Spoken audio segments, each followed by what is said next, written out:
Ang pamagat po ang ating pong message ngayong umaga ay patanong, how's your connection with God? Pakisabi nga sa katabi mo muna, kumusta ang connection mo kay Lord? Okay? How's your connection with God? Gaya ng binasa natin, ito po ay pangungusap ng Panginoon na ialay ang ating buhay dahil sa kanyang kabutihan. Mayroon po, nung isang beses ako nag-isip, nagkaroon ako ng ilustrasyon, avoiding loose or static connection. Ibig sabihin, pag ang isang connection ay static, okay? Ito, alam na alam ni Brother Boy ito eh. Pag static yung connection, pag loose, limbawa, yung electric fan, pag bukas mo, umandar, maya-maya, mamamatay. Ano sabihin? Ay, maluwag kasi ang sinasabi natin, maluwag yung saksakan. Wala kinalaman yung saksakan, yung connection maluwag. Okay? Now, ano ba nangyayari pag mayroon tayong loose tsaka static connection? Una ho, loose or static connection leads to hearing of unclear messages. Ibig sabihin, pag loose ang connection natin, medyo malabo nating marinig ang ating pinapakinggan. Minsan ho, nagpunta kami ng Bicol, nagmisyon.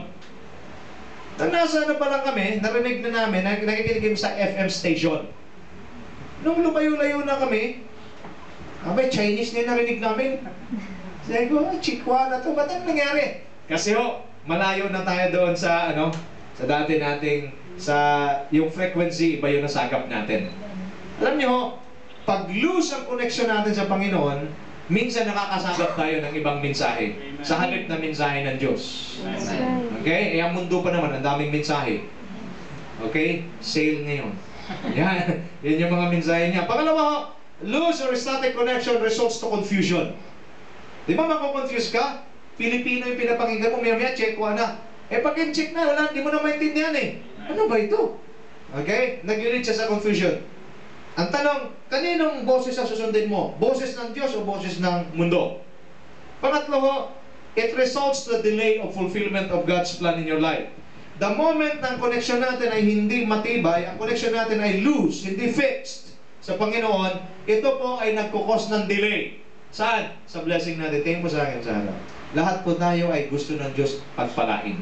Amen. Nag-i-exist ka, buhay ka ngayon kasi gusto kanyang i-bless. Pero pag loose ang connection mo, hindi makaka-flow ng dire-diretso ang blessing ng Lord sa iyo. So ngayong umaga ho, i-fix natin ang connection natin.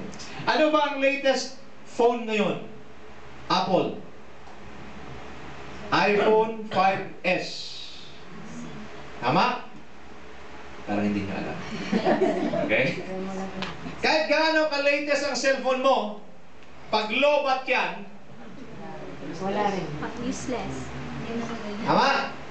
Sabihin na natin, iPhone 5S ka, latest. Pero kung lobat naman, Wala.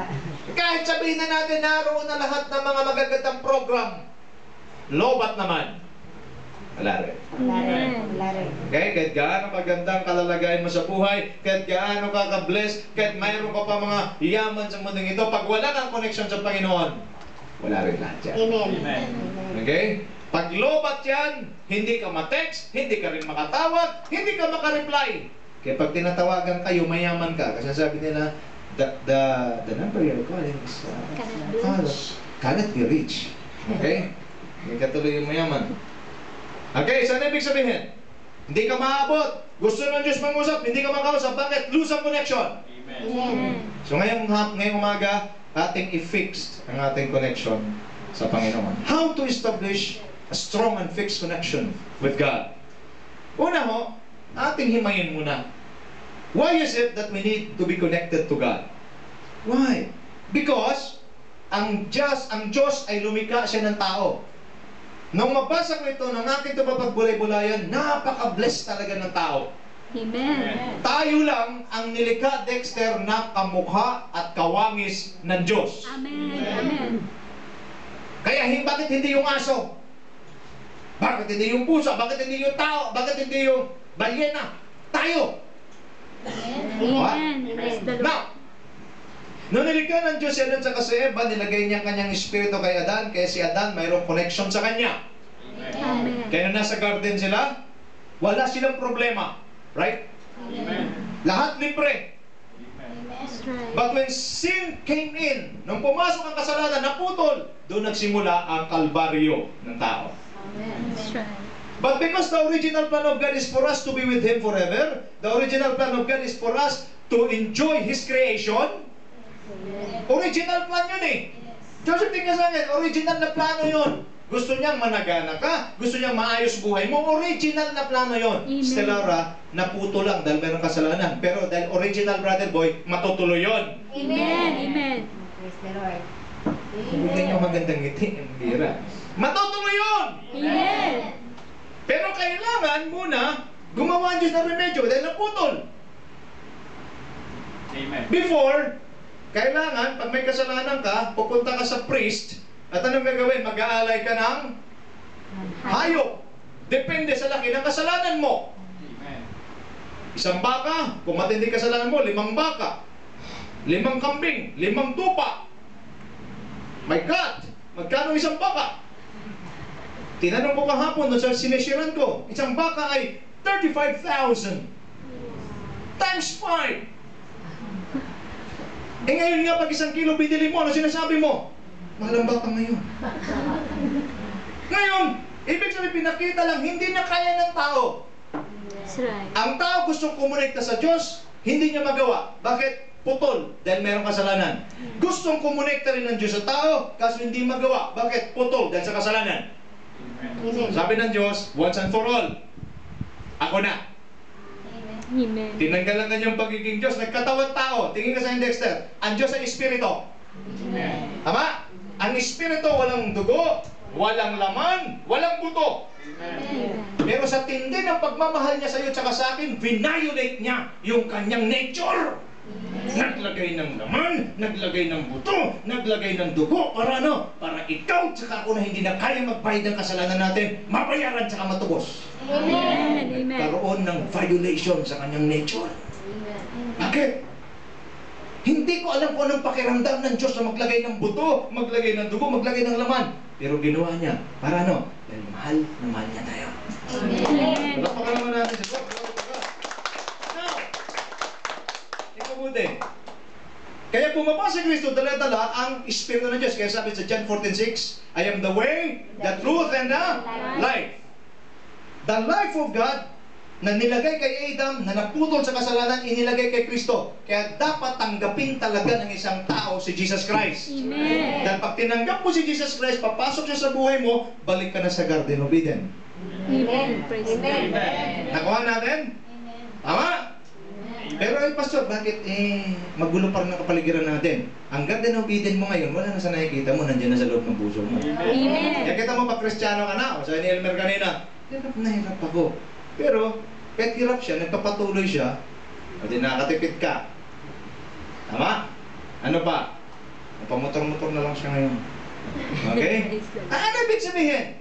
Things change. Amen. The moment you encounter Jesus, magbabago buhay mo. Amen. The moment na siya pumasok sa puso mo, magtatrabaho siya sa loob ng buhay mo. Amen. Mawawala lahat. Now, ang sabi rito, pag tayo ay gustong makonect sa Panginoon. Alam ko iba sa atin, ganito meron ba rito hindi pa tumanggap sa Panginoon? I believe lahat na tumanggap na. Amen. Kasi ang problema, lose connection. Amen. Amen. Tama? Amen. Sakang. Maraming Kristiyano sakang. Ano yung pastor? Ang isang paa nasa... Ang brother boy, naalala ko pa yung aking illustration na to, yung sakang. Maraming Kristiyano hapon. Okay? Ang isang paa nasa mundo, ang isang paa nasa Diyos. Hindi ko maintindihan kung paano ka maglakad ganyan. Lalo pag tumakbo kang pangit. Okay ba? Nag-gets mo, Dexter? Ito yun. Lose connection. Tingin sa akin. Pag lose ang connection, hindi tuloy-tuloy na papasok o dadalo yung biyaya. Amen. Amen. Pag lose connection, hindi tuloy-tuloy na ikaw ay makakaranas ng kapayapaan ng Diyos. Minsan payapa, minsan magulo. Bakit? Lose connection nga eh. Amen. Amen. Today, how's your connection with God? Is it loose or fixed? If it's loose, glory to God, you are here. Amen. Mapifix yan. Amen. Ngayon kung fix, lalo mong i-fix na. Wala nang galawan. Yan na yan. Forever and ever. Amen. Amen. Nawa? Amen. Now, ito ang sabi. Pag sinasabing I beseech, ibig sabihin, nakikiusap. Amen. Nakikiusap ako sa inyo, sabi ni Pablo. Mga kapatid na babae, mga kapatid na lalaki, nakikiusap ako na ano? Sa pamamagitan ng biyaya ng Diyos, habag ng Diyos. Alam mo ba itong ating ngayon naranasan? Bakit tayo pag-gather dito? Patayo-tayo kayo. Alam niyo, ang Panginoon, napakabuti, binago ako. Habag lang yan. Amen. Paintindi ko sa inyong habag. Si Jan nagsabi sa akin, Pa, uwi ako maya alas 7 ng gabi. Umuwi si Lola alas 7 naman, kaso umaga. Anong gagawin ko? Di ba hugot na kagad, brother boy? Hugot! Ang usapan natin alas 7 ng gabi, umuwi ka ng umaga. Hugot! Papaluin mo na! Nagsabi bigla, patawarin mo ako. Okay? Lumuhod. Umiyak, hindi ko na po ulitin. Ano bang nangyayari ngayon? Habang. Itutuloy ko na! Humingi ng tawad! Anong ginawa? Sige, sunod ha. Anong nangyari? Tawag doon mercy. Amen. Paluin na eh. Dapat tayo parurusahan na eh. Amen. But because of God's mercy, binigyan ka pa ng isang chance. Pag sabi sa katabi mo, mayroon ka pang isang chance. Ulitin mo sa mata, diretso. Mayroon ka pang isang chance. Huwag mo nang sayangin. Okay? So ito, nangungusap si Pablo. Please lang. Parang, dapat nga to eh. Ini ba ni Pablo? Maawa na kayo sa mga sarili nyo. Dapat ganun na eh. Okay, but because of God's mercy, Amen. please, please, please, please, offer yourself. Praise the Lord. Ano ba Amen. ito? Anong i-offer mo? Wala akong pakalam sa offering mo ngayong umaga. Ang magandang offering, sarili. Amen. Amen. Okay? Excited ba? Amen. Naramdaman ko, excited eh. Okay? So, ano nangyari? Sabi ni Pablo, offer yourself as ano? A living sacrifice. Paunawa ko sa inyo to. Before, pag nag-offer ka sa Diyos, Dexter, ang gagawin, dala ka ng hayop. Yung hayop, papatayin. Hindi lang siya papatayin, Joseph, susunugin. Amen. Amen. Pag ang isang bagay sinunog, ano nangyayari? Naaabo. At pag nahipa ng hangin, babalik pa yun, hindi na. Hindi na. Tingin sa akin. Ngayong umaga, pag nag-offer kayo, in context, parang ganun. Dapat, papatayin. Pag sabi sa katabi mo, papatayin. Lagot ka. Okay? Papatayin. Ibig sabihin, you die to self. Amen. Amen. Susunugin. Ibig sabihin talagang totally mawala na ang alin. Mga pangit sa buhay mo. Amen. Amen. Pangit na ugali, pangit na gawain, pangit na kung ano. Basta lahat ng pangit, matira dapat maganda lang. That's right. Nagkakanahan tayo?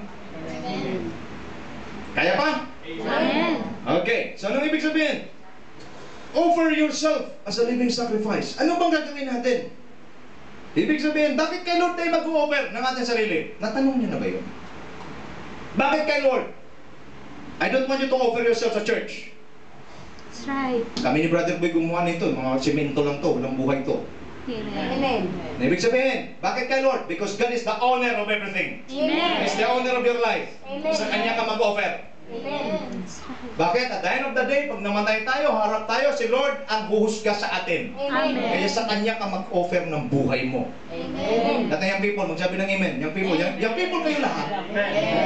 Okay? Ang siyang sabi, ialay ko sa aking buhay, mamamatay ako pag mawawala ka. Kayo mga babae naman, huwag kayo magpabola.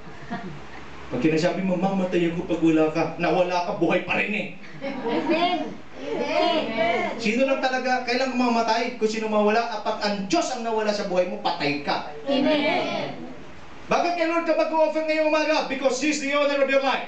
Amen. He's the owner of everything. Amen. Okay? Ano pa? Bakit kailangan kay Lord tayo mag-offer? Because of His love and mercy for you. Mahal ka niya, kinahabagan ka niya, maawa ka na lang sa sarili mo. Pakisabi mo sa katabi mo, maawa ka sa sarili mo. Maawa ka sa sarili mo.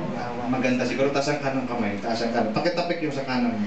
Pakisabi mo sa katabi mo, maawa ka sa sarili mo. Maawa ka sa sarili mo. Okay? Taas ang kaliwang kamay, pagkatapik yung kaliwa, pakisabi mo sa kanya, mas lalo sa iyo. Okay? Kaya naman, mas lalo ka. Okay? So, anong kailangan gawin natin? Because of His mercy, kinahabagan ka, inibig ka, kinahabagan ka. Anong kailangan mong gawin? You need to offer your life. Amen. Okay, now, kailangan ng sakripisyo, ang sacrifice ay susunugin, papatayin. Maliban na ito'y susunugin, maliban na ito'y papatayin, hindi ito katanggap-tanggap sa Diyos. Kailangan talaga patay, kailangan talaga abo, sunog. Amen. That's right. Amen. Amen. Kaya pala, pupunta sa harap, magsusurrender, hindi naman pala patay, hindi rin sunog. Kaya pagbalik, back to dati. Amen. Kaya pag pinatay, pag sinunog, pag nakuha na ng hangin, wala nang babalik. Amen. Sacrifice is only for God. Today, lalapit tayo kay Lord, mag-sacrifice tayo ng sarili natin. Alam niyo ba ibig sabihin pala? Yes, minsan lang natin tanggapin si Lord. Tama? Pag tinanggap mo si Lord, forever na yon. Pero kailangan natin sumurrender sa Lord, Connie, every day. Amen. Bakit kailangan Diyos at sumurrender ka sa Lord every day? Kasi maraming pagsubok sa buhay mo. Amen. Maraming tukso sa buhay mo. Amen. Pero pag sumurrender ka sa Kanya, sinasabi mo, Lord, hindi ko kaya, kayo na pong bahala. Mag-take over ang Diyos nasa unahan mo palagi. Amen. Kaya pagdating ng pagsubok, pagdating ng temptation, sabihin sa'yo ng Diablo, yum, yum, yum. Ang sabihin mo, yak, yak, yak. Bakit? Kasi nandyan si Lord. Amen. Pero pag wala si Lord, pag sabi niya, Diablo, yum, yum, yum, sabi mo, yum, yum, yum, yum. Nagets natin? Yes. But because you surrender to God, ako I surrender to God every day. Amen. Dexter, everyday ka dapat nang susurrender sa Panginoon. Bakit? Ipaso tinanggap ko na siya. Tama yan, tinanggap mo siya, pero kailangan mo surrender sa Kanya everyday. Bakit? Kasi marami kang kakaharapin araw-araw. Amen. Ganito yan. Bigyan ko example, gera. Nanonood kayo ng pelikula, Jordan, tama? Pag may gera, pag ayaw na ng kalaban mo, nung ginagawa niya Rex, nagdalagay siya ng puting bandera, tapos ginaganon niya. Ano ibig sabihin nun? Suko. Tama? Maglabas na kasi kayo ng puting bandera niyo at sabihin niyo sa Panginoon, Lord, I surrender.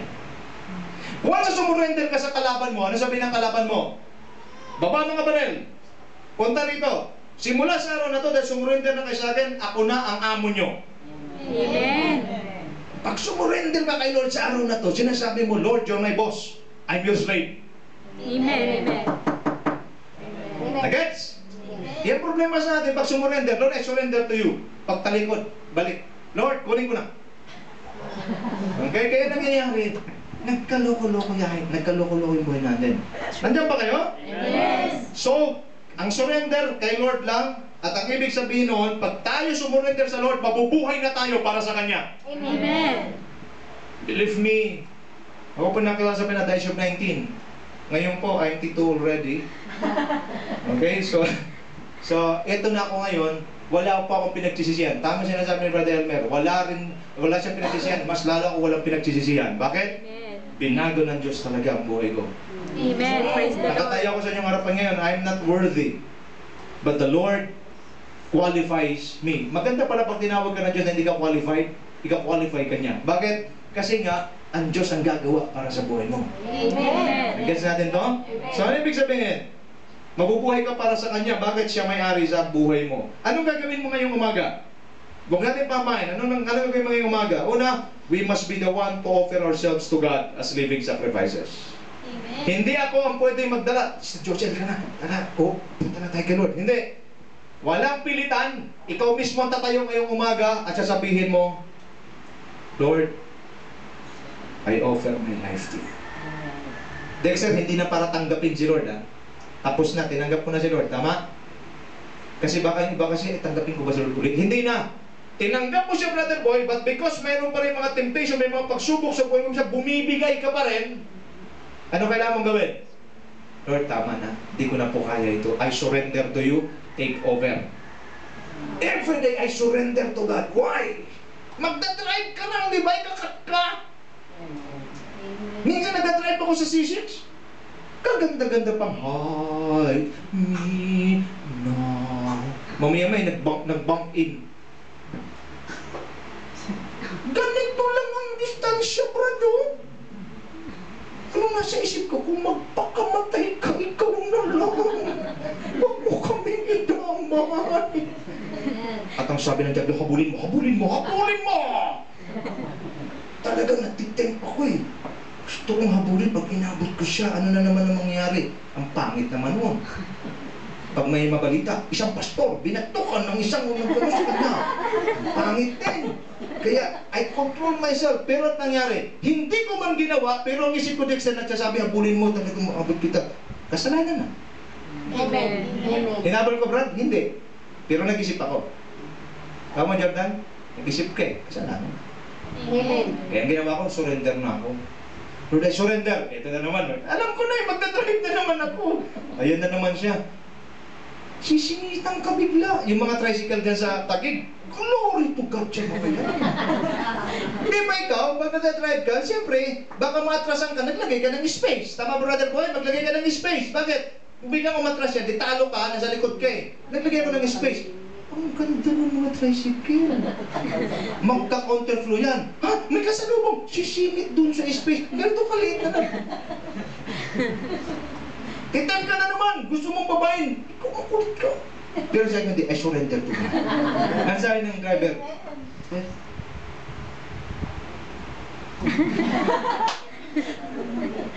sabay, Merry Christmas. Okay? Wala kang magawa eh. But because you surrender to God, tatanggapin mo eh. Okay lang. Susunod, huwag sanang ganun ha. Okay? But because you surrender to God, ano nangyayari?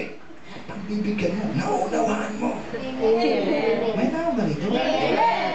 Ngayong araw po na ito mga kapatid, ikaw mismo ang magdadala sa sarili mo. Believe me, please, I beseech you, brethren. There's no other way for you to be set free. There's no other way for you to be delivered from your situations. Amen. Amen. But to surrender your life. Amen. Amen. Again, hindi mo natatanggapin. Kailangan mo lang surrender. May dala ka bang ano ngayon? Oo, mamaya mag-drive ka rin. Okay? Ano ibig ko sabihin? Marami talaga. Andiyan naman yung Joseph, wala kang ginagawa, di ba? Wala kang ginagawa. Ewan ko, meron talaga. Eh, yung mga padala, siguro may satanas siya mga yan. Wala kang ginagawa, lalapit siya bigla. Titingnan ka.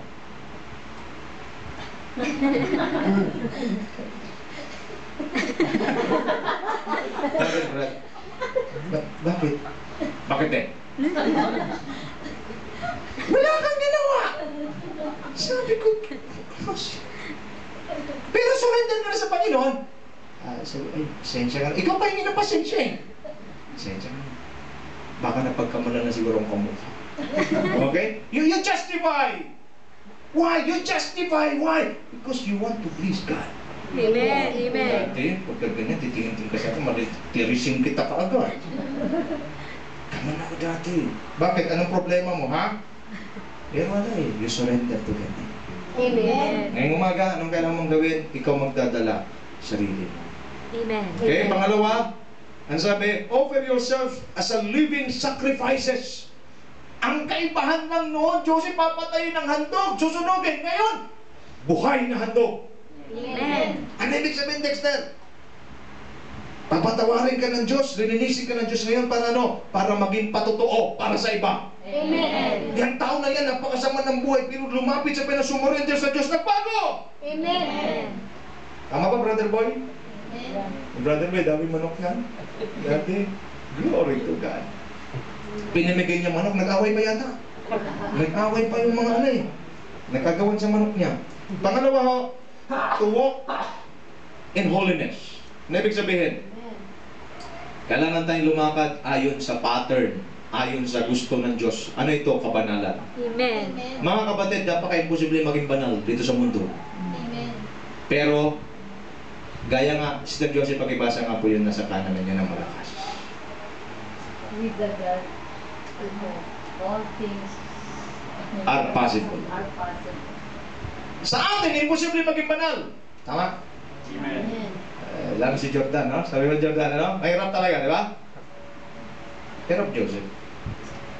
Pero Joseph pa naman ang pangalan mo, Saint Joseph. Di ba? Okay? Mahirap talaga. Tama? Pero, sa Diyos, walang imposible. Amen. Sister Laura, pwede. Amen. Kasi tingin niya sa akin, ang sabi sa Bible, for without holiness, no one shall see God. Amen. Amen.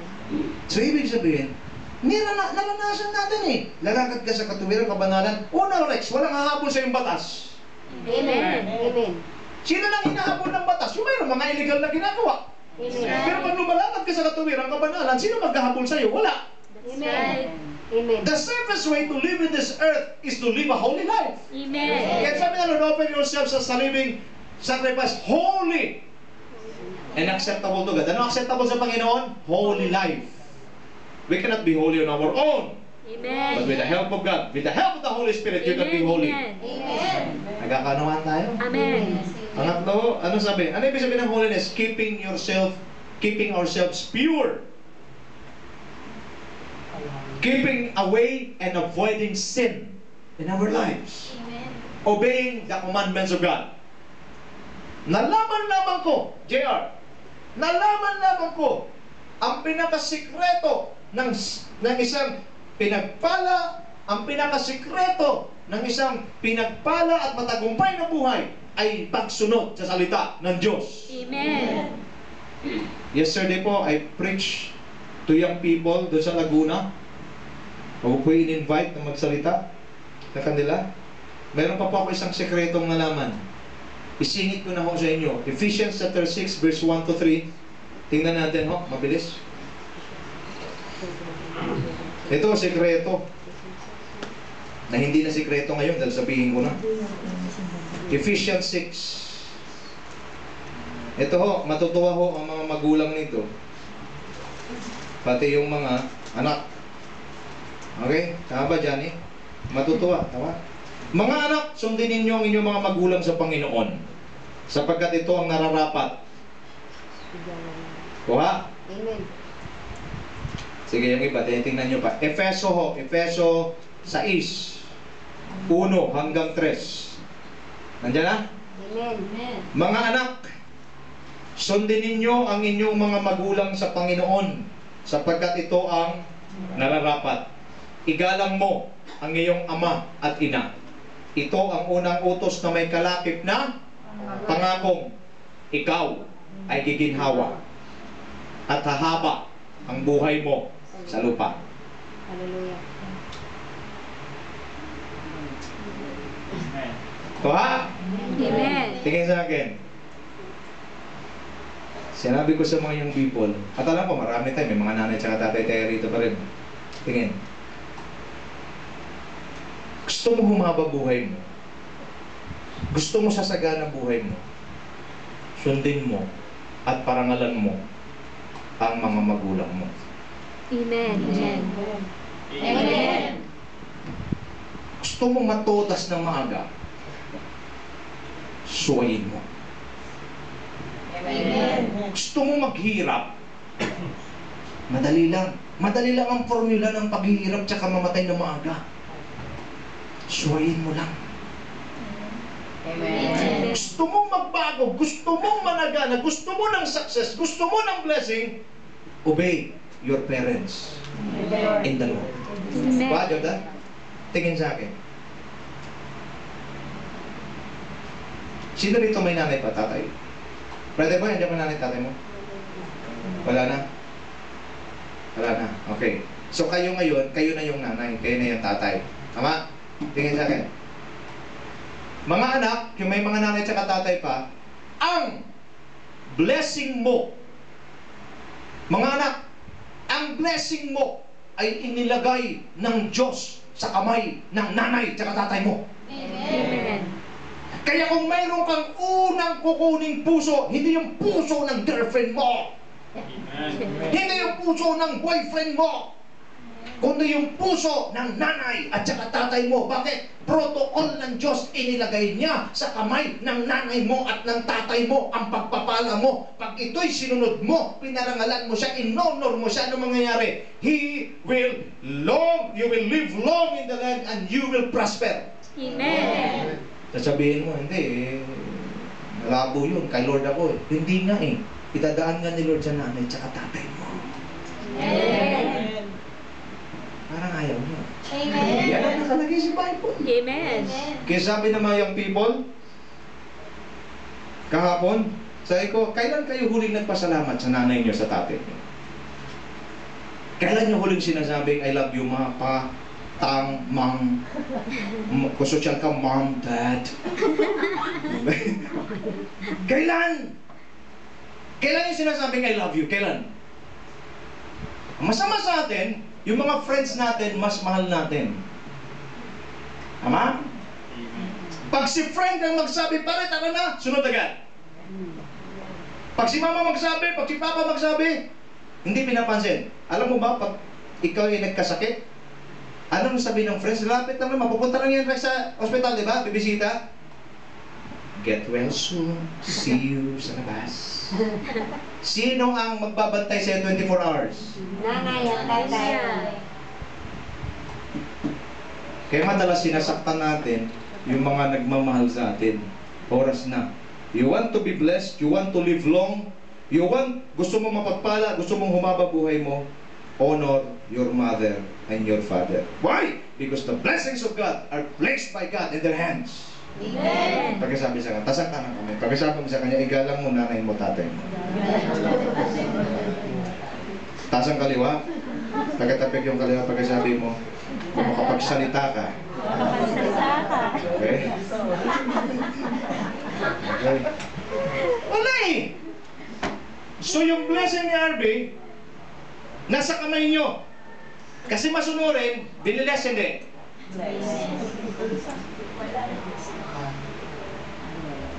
Si Mimi, nasa kamay nyo. Kaya ako'y nakikiusap naman sa mga magulang. Lahat ng parents, magsabi ng amen. Amen. I-release mo na. Every day, I bless you in the name of Jesus Christ. I declare blessings, I declare prosperity, I declare good health, I declare good life. I-release mo. Amen. Hallelujah.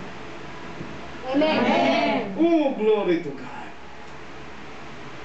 Sa ngayong umaga ho, anong kailangan natin gawin? Ano ba yung life of surrender? Number one, we need to live for God. If you will surrender to God today, you will live for Him. Pangalawa, you will walk with Him. Number three, you will honor Him. Mga kapatid, surrender in the eyes of the world means defeat. Amen. Diba? Ganun, Joseph, sa mundo, surrender ka, brad, ang hina mo naman. Talo yan. Pero Dexter, surrender in the eyes of God is victory. Amen. Amen. Ulitin ko, surrender in the eyes of the world is defeat. Tama? Brad, bakit ka? Bakit ka? Parang matsu tayo, matsu. Parang matsu ka, tapos susunod ka.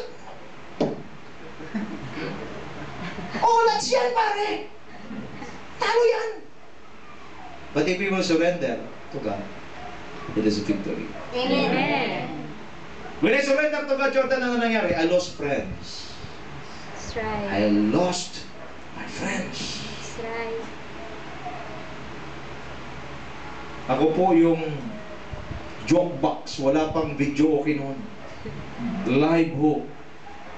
Dala-dala ko yung gitara ko. May inuman kami. Ako tumutugtog, ako kumakanta. May request pa eh. Tom Jones. Uwi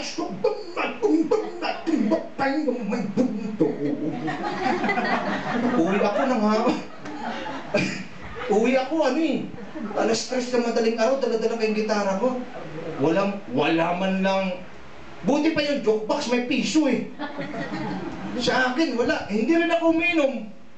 talo ako eh. Nakaangat na yung balikat ko eh, patibi na eh. Ang bihirang buhay. Ito na lang ba talaga ako, Panginoon? Di ko pa kilala ang Diyos noon, pero tumatawag na ako ng Panginoon eh. Marami namang hindi kilala ang Diyos, tumatawag ng Panginoon eh. Amen. Amen. Hanggang isang araw, tinuldukan na ng Diyos, Brother Boy, yung aking ginagawang masama. Nang hiram yung isang lasing, nadapa. Hiniram yung gitara ko, nadapa siya. Tumama yung ulo niya sa gitara ko, basag ang gitara ko. Yung palang parahan ng Diyos, binasa pa yung gitara ko kasi, what? Bum, bum, bum, bum, bum, bum, bum, bum, bum, bum, bum. Sabi ko, walang kakwenta-kwentang buhay ito. Hanggang natahimik ako, wala na akong gitara eh. Hindi na rin ako makabili kasi wala akong pera. Binasag talaga ng Diyos. Ang ginawa ko, tinipan ko pa. Bumili ako ng carton tape, tinip ko ulit. Wala na, basag na talaga tunog. Salamat sa Diyos, nabasag. Bakit? Kasi pag hindi mo na kaya, pag tumawag ka sa Kanya, gagawa siya ng paraan. Amen. Amen. Hanggang sa isang beses, may nakita akong kabasketballan ko. Sabi ko, ba't nawawala kayo paglinggo? Mga nahihiya rin. Saan kayo pumunta? Diyan lang. Sabi ko, tapos hindi pa sila. Hindi na nagmumura, umaayos na mga itsura. Sabi ko, bakit parang... Halina kayong dalawa rito. Ano ba talaga ang problema? Saan kayo pumunta? Diyan sa church. Wow, mahali! Nag-church na kayo! Ko! Masusunog ako dyan! But one day, nag-isip ako. Tapos nakita ko yung buhay ko, nawawasak na. Sabi ko, bakit pwede sumama? Sige, sige! Alam mo, sumama ako. Since that day, until now, Hallelujah. Amen. Praise the Lord. I serve the Lord. Praise God. Nagets ba natin? Amen. Binago niya buhay ko. Talagang nagbago. Totally. Amen. Sa sarili ko? Hindi.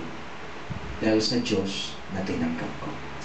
When I surrender to God, ang bigat, ang hirap ng buhay. Talagang grabe. Pero surrender sa Panginoon, parang isang napakabigat na drum ng tubig na nawala yung laman, nabitawan ko. Simula nung pagtayo ko sa altar na yon, glory to God. Hanggang ngayon. Habang tumatagal, palalim ng palalim, patindi ng patindi, pagaan ng pagaan.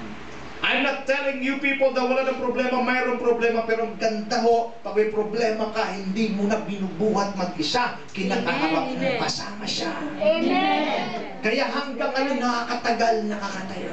Amen. Amen. How's your connection to God? Is it fixed or static? Is it fixed or loose? Surrender to God means that you're giving Him the right to take over your life. That's right.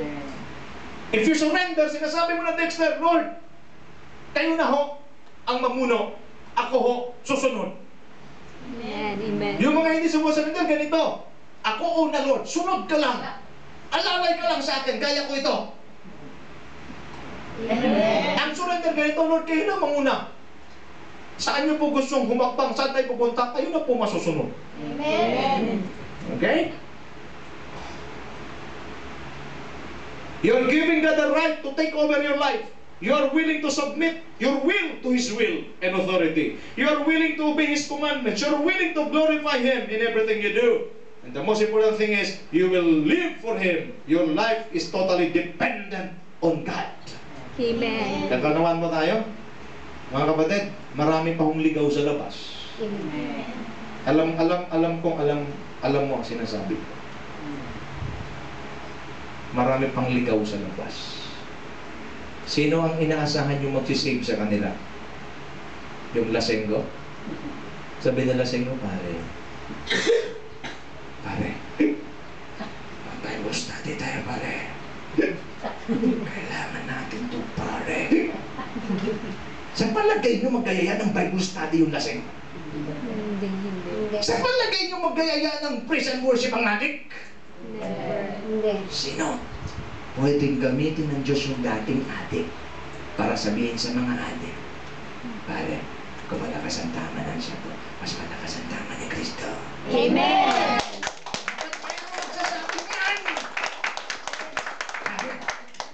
Kung yung tanduay pag pumasok sa utak mo, talagang nabubong ka. Pag pumasok ang Holy Spirit sa'yo, talagang langit ang makikita mo. Amen. Kailangan mayroong magsishare. Pero That's right. paano kung yung magsishare, loose connection din? Yan lang. Pag loose connection, walang mangyayari. Nasubukan niyo na ho, yung ilaw niyo parang ganito.